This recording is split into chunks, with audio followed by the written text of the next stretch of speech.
Across this so-called United States of America, I have shared stories, ideas, historical anecdotes, social justice tales, personal lore, and the like. This one time I was speaking, a young man interrupted me with all the authority he could muster, and what I can only imagine was placed or misplaced in his whiteness. The Caucasity.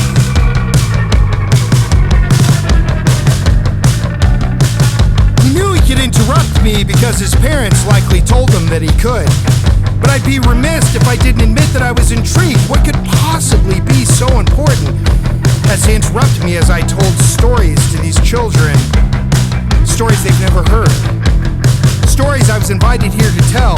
His query: why do you spend so much time complaining and not putting your energy into actually helping your people? The shock.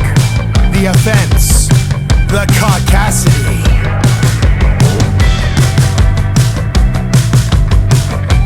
When he asked this question, he nudged his friend next to him, looking for an agreeable partner, an allegiance, a validation, a mob of two, which is technically the smallest mob you can have, I think. His friend physically moved away, shaking his head as though pleading, "Please, don't pull me into this, please, please." And the room rumbled as though providing a soundtrack to his friend's discomfort. The Caucasity.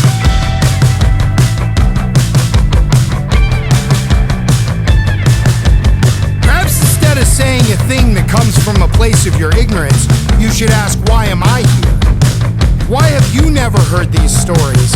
Why has your poor education told you that the whites are the heroes and the blacks and browns are the enemy? In the way, property, less than, savage, godless, and you have the audacity, no, the Caucasity, to perceive inconvenient truths to be complaining in a learning institution. Why do you believe that an educated indigenous man is unable to teach, speak truth, and help his people all at the same time? And why, as a 19 or 20-year-old child, do you think you know better?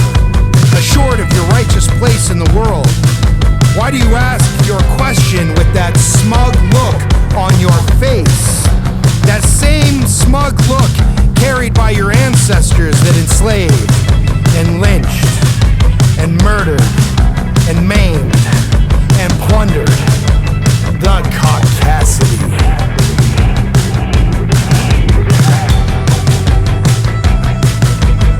I get it. You're at a disadvantage.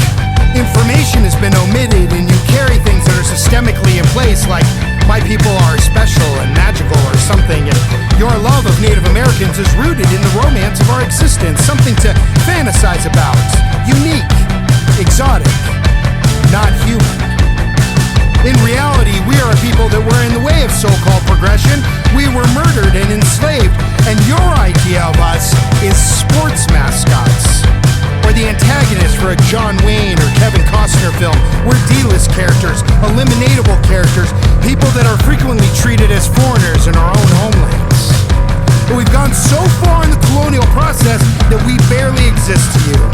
We aren't something to be seen or respected, or something that stands even as a cautionary tale to how to avoid dehumanization and assimilation and ignorance and brutality and imperialism or genocide, because we are an inconvenient Indian. Something that challenges your own sense of superiority. Something you don't have to think about because you don't have to think about it. And look, your privilege is showing. I hope you learned two things here. First, don't do that. And second, why do you spend so much time complaining and not putting your energy into actually helping your people be better? By not being this, not this, never this, the Caucasity.